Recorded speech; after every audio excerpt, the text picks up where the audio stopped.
Do you ever wonder how someone finds their success, or writes that epic memoir, or better yet, solves a problem in their life? I do. Join me this season as we learn vicariously and live better with the Life Lessons podcast. So thanks so much for being on the show today, Salah Boukadum. How are you? Doing great. Thanks, Aaron. Awesome. You're not only one of my most favorite people in the world, but your name is so much fun to say. Salah Boukadum. Tell us about that. I know that you've got a really cultural background from your mom and dad. Tell us about that. Well, my dad is from a little farming village in Algeria called El Harouche. And, of course, that's completely informed our whole family life. And one of the wonderful things about that is that every Sunday he cooks my grandmother's recipes for us, and we have a huge feast, which we post on Facebook, and it's the envy of all of my friends. It is. I watch every Sunday for those pictures. They're always so fabulous. But he came to America to study petroleum engineering when he was in his late teens, and he met my mom at NYU, and I think this is a really important story of world peace because my dad's parents were actually on opposite sides of a war. His mom was French and his dad was Algerian. And then when he came to America, he married my mom, who is Jewish. And then they had me and my brother has married a Baptist, and so we have every religion and culture in our family. I think that's what a true story of beyond the word of tolerance. That word is so overused, but what a true story of peace. You're right. Beautiful. And I think that has shaped what you do today, which we're going to get to in just a moment. But you were a bit of a piano prodigy. You traveled the world playing piano, and how long were you on the road? How long had you been playing? Well, I started studying piano when I was 9, and when you do that, you are immediately put into the practice of performing. So all through my high school years, I was in competitions. I got to perform when I was, I think, 15 with the Dallas Symphony. And so by the time I sort of grew up, it was kind of understood that I was going to be playing and performing. And for about 10 years, 17 till 27, I was either studying or competing or traveling. My whole life was centered around the piano, and it was just an amazing opportunity. I got to go through Europe. I got to go through Northern and Central Africa and played at the homes of some of our American ambassadors in other countries and at the national halls in several countries. It was just an amazing time of life. But I'll tell you, being a traveling pianist on the road, that's a lonely life. You're in a different city every few nights, and it's hard to form relationships. So that's why I eventually left that life and became an entrepreneur. And an entrepreneur you did, but you're not a typical entrepreneur. You are an entrepreneur and a world changer. So you leave the life of music, which I'm sure taught you great discipline, and I know as a friend I've seen that applied to your life. So you leave music and you become an entrepreneur, but you do it in a way that will shape the lives and the futures of others in some of the most depressed areas of the world. So tell us about what you do. Well, these days, my thinking and my actions are all about ways to create sustainable change for important human problems.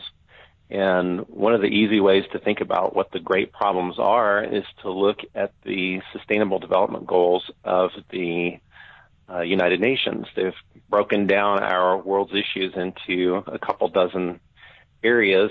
And for me, when you think about the way that we have been using charity and nonprofit work to address these big issues like poverty and hunger and sex trafficking and labor slavery and clean energy, we haven't cracked the nut on exactly how to get that right. And you can see that because some of these problems are getting worse and not better, despite the fact that we have so many institutions, small and large, trying to work on them. So I'm plugged into a whole community of people Some call themselves social entrepreneurs, some call themselves impact investors, or some just say they're working on sustainable solutions to big problems. But our common theme is we think that we can use principles of business and the heart of a nonprofit and combine those together to get institutions that are really focused on solving great problems, but do it in a way that's sustainable. And by sustainable, I mean they generate a profit, they can grow and scale their operations just like any business, and ideally they can grow and scale their operations the way that the huge success stories like Google and Facebook have scaled their businesses. So if you imagine if Facebook, instead of just connecting people together online, if you could have the Facebook of ending hunger, and in 10 years you could go from a small operation in one small town to solving that problem sustainably all around the world, isn't that exactly the kind of thinking and change that we need for the world today? And you're a connector of those people and those ideas, and you have a vision right here in Dallas, in North Texas, to make that more tangible instead of just where we're connecting through maybe the internet and whatnot. But you really want to bring it to a building and then make it its city. So is a leading question here. So do you want to? I know what the vision is. I'm wholeheartedly for it, and I love it. So what is your vision for taking what you just told us about and making that something people and nonprofits and those who do want to change the world, make it tangible? Well, we call this idea Impact City. And the thought behind it is, if you're an entrepreneur that is focused on, say, a health app, there's just a couple places in the world that you probably intend to go to meet up with the talent that you need to be connected with, to find your investors, to work with the folks that understand how to market those types of businesses. You might go to Silicon Valley, you might go to Austin, you might go to a place where there's a concentration of health experts. But if you are a person who wants to solve poverty or solve labor slavery in a sustainable way globally, and you happen to be in, say, Akron, Ohio, and you ask that person, where's the center or the hub that you go to be with your people? That entrepreneur says, well, I don't really know. There are people working on this all around the world, but there's not a place where we come together. And so, sure, there are conferences, there are online forums, there are some cities that maybe have a more developed ecosystem than others, but there really isn't that global hub, the way that you would say for so many years Silicon Valley was the center of the tech revolution. And we really feel that that in-person physical ecosystem is critical to getting the kind of movement that we need to make progress in this way. And you probably have experienced this personally. It's great when you talk with somebody on the phone and, make a relationship there, and you can probably learn something and you can probably move things forward. But it's nothing like being in the same building with them, working every day together, collecting innovators together in the same space. So our dream is to transform Dallas into the impact city, attract sustainable-minded entrepreneurs and social entrepreneurs from all around the world, not just to work on the problems of this city, but to work on the problems of humanity from this city, and to do that through a program where we actually connect, empower, and fund those institutions that come to Dallas and want to play a part in this. It's a long-term vision, a long-term project, probably a 20-year goal, but we're working on it right now. Well, as a nonprofit leader, I do know the benefit. You work at a deficit. The moment you decide to go change the world in your own little corner of the world, you work from a deficit. You don't have enough money. It's hard to find funders. It's hard to get people that you cast your vision to get on board. So you're already working against the grain, where you often don't have a tangible product you can sell or a service that will better other people's lives who you need your money from. So you just almost spin your wheels for quite some time. I'm so excited about the idea of having those like-minded people, so when they find a pattern or something that works for them, you can say, walked right down the street or right to the other door or across the office or whatever it's going to be. Because I know that you have a building in mind, but that you could go and share those ideas and have even low-level conversation like that all the way up to this high-level entrepreneurial conversation and work that you're talking about. Now, Impact City, you have a vision for an actual location and beyond. Can you cast that vision for us? Sure. So, our sense for this is not that it would just be a co-working space or an accelerator program or something like that. This is a way to try to transform the whole city to rally around the idea of becoming the impact city.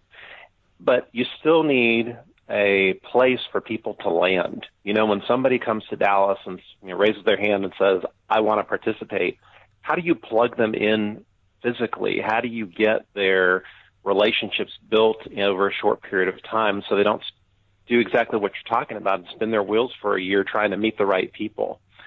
So our thought is to create a center, we call it the landing pad, and offer a program so that if a individual entrepreneur or a sustainable impact business or a major world institution, even say the World Bank, wanted to open an office in Dallas to participate, that they would have a place to start from.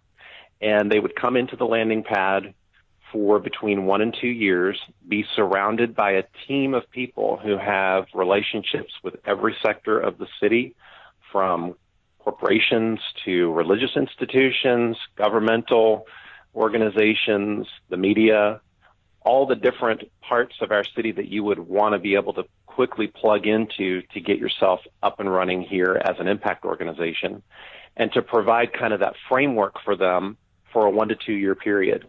At the end of that time, you would graduate from the landing pad and spill out into the surrounding neighborhoods, making room for new people to come through this program.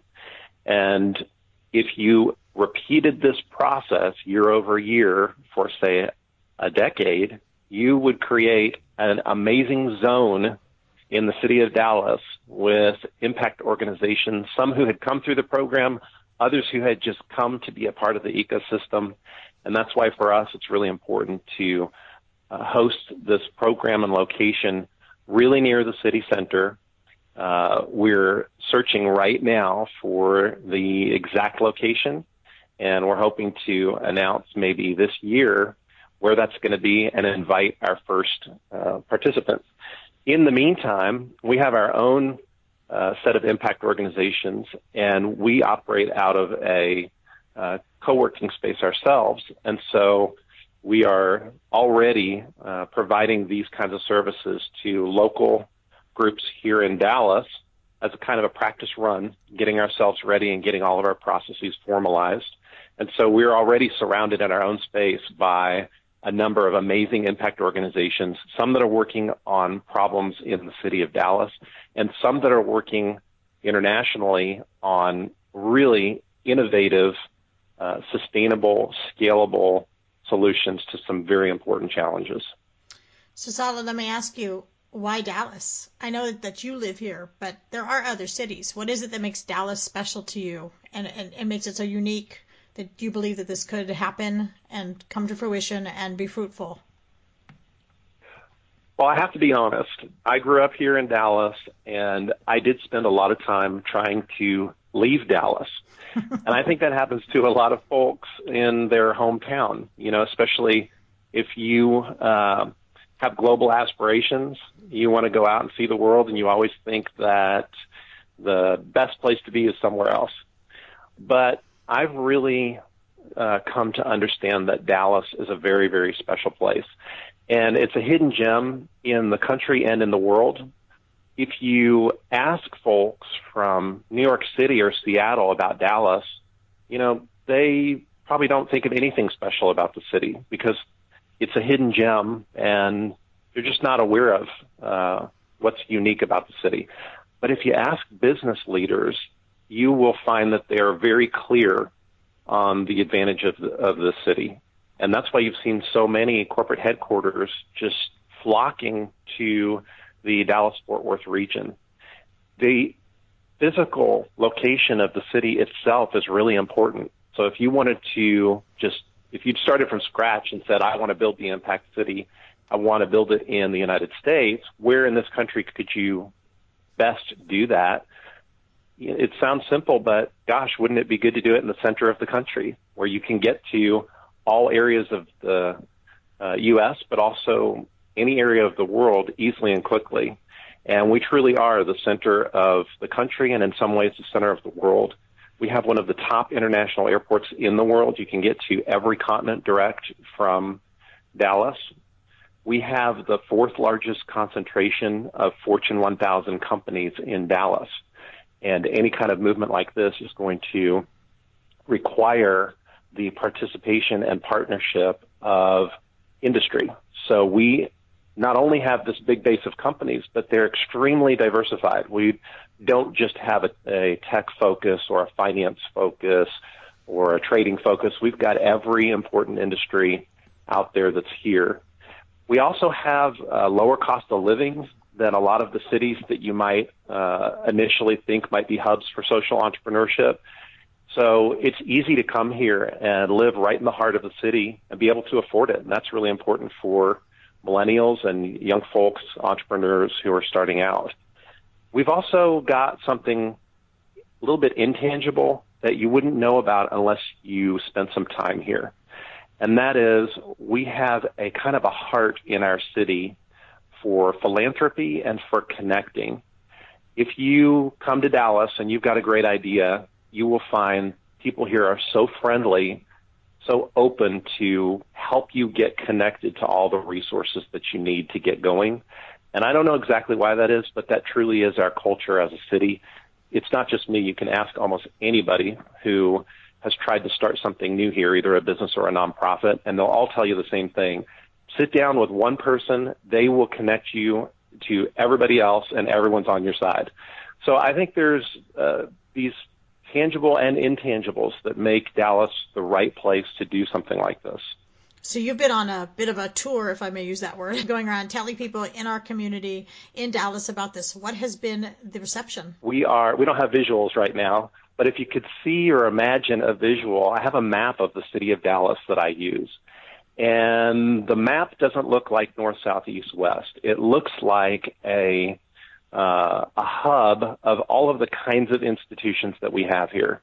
And I've very purposefully gone around this map, building relationships with each of these institutional hubs, starting with the business community, then moving to nonprofit, foundations, our local institutions for government, for things like Rotary and the regional chamber, all the different groups that collect folks together and bring great ideas to fruition here. And of course, the response to something like this is, wow, we want our city to be the impact city. Who wouldn't want to live in the impact city?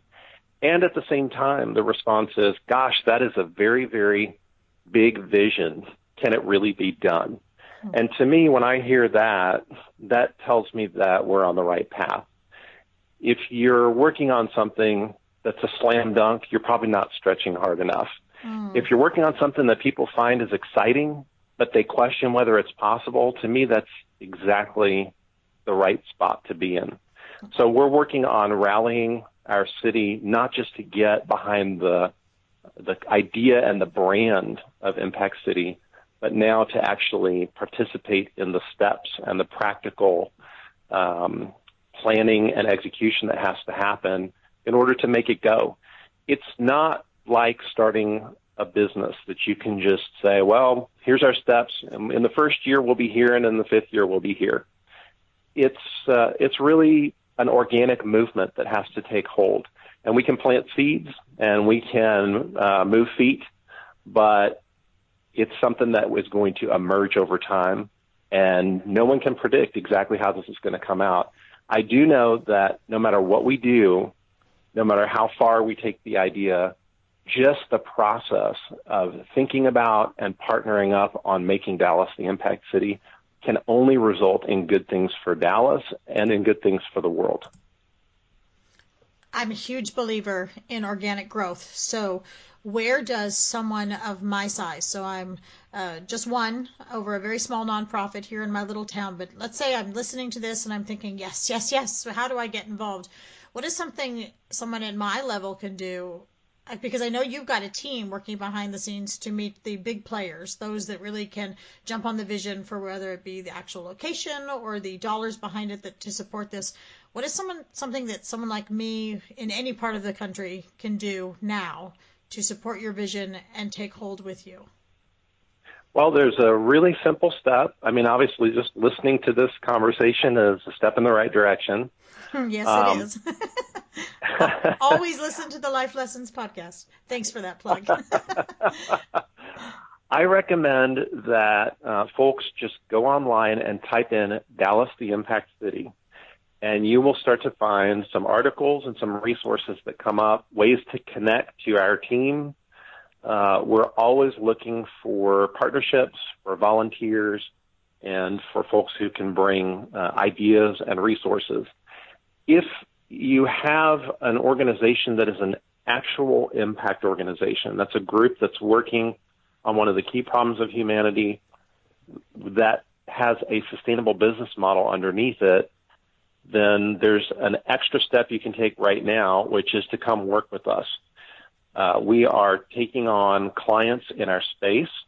We offer the ability for somebody to come sit with us either every day or on their own schedule and connect with our team and let us help get the organization plugged into the city in ways that probably could not be done on their own. And that lets us get our process in place for when we launch the landing pad.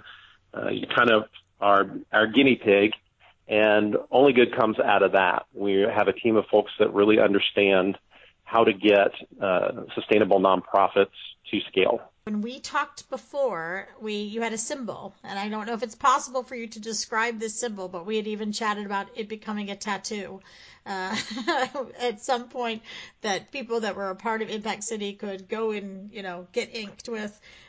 Can you describe that symbol? Because I think the way you described it to me, and I've seen it, of course, it just really it sparked something in you. Can you tell us about that?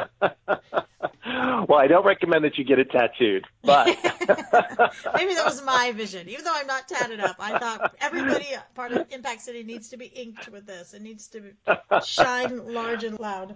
Well, I'll tell you, there's two visuals that come to mind for me. One is obviously the logo that we've chosen for Impact City that is a kind of an interlocking set of lines that's supposed to represent not just the hub of Dallas, but really the way that the world comes together to participate in making this happen. But the other is, I really see, when I think about Impact City, a giant light that shines down on this city. We have done amazing things in the Dallas-Fort Worth region, things that before they happened, people would say were impossible. If you were here in the city before DFW Airport existed, you would have said, that's a crazy idea. You're going to put an enormous international airport in the middle of this space between two cities. And how is that possible? How are you going to make that happen? But really, it only took a group of about 10 folks who were really, really committed and decided to make it happen. And they did. We've done things here like build an entire arts district from scratch, out of nothing, right in the middle of downtown. The city has done things like taken an entire highway and buried it underneath a park so that we could have green space in the center of downtown Dallas. We know how to do things that seem impossible. And I think Impact City is one of those things. You before it exists, you look at it and say, that's a dream. And afterwards you say, well, of course we did that. It was needed. It's great for our city and it's great for our world. So I'm looking forward to 5 and 10 and 20 years from now, looking back on conversations like this when it was still sort of a dream or in its infancy and saying, look, it went from idea to people to resources to reality. Well, I love that it only took about 10 people, you said, to see DFW Airport come to fruition. And we are a city of impossibilities, and we always make a way. So if you are listening to this day and you think you might be one of those 10 that is needed for Impact City, please reach out to Salah Boukadum, and make sure that you let him know your vision. I'm hoping maybe there'll be someone listening who's got a legacy gift to give and sees the bigger picture, and what they can really do for the world with a legacy gift. From a table of peace to a city of, really, though it's an impact city, it's really a city of peace that you're focusing on, because it's going to be so good for so many people around the world. I just thank you so much for your efforts and your time, Salah.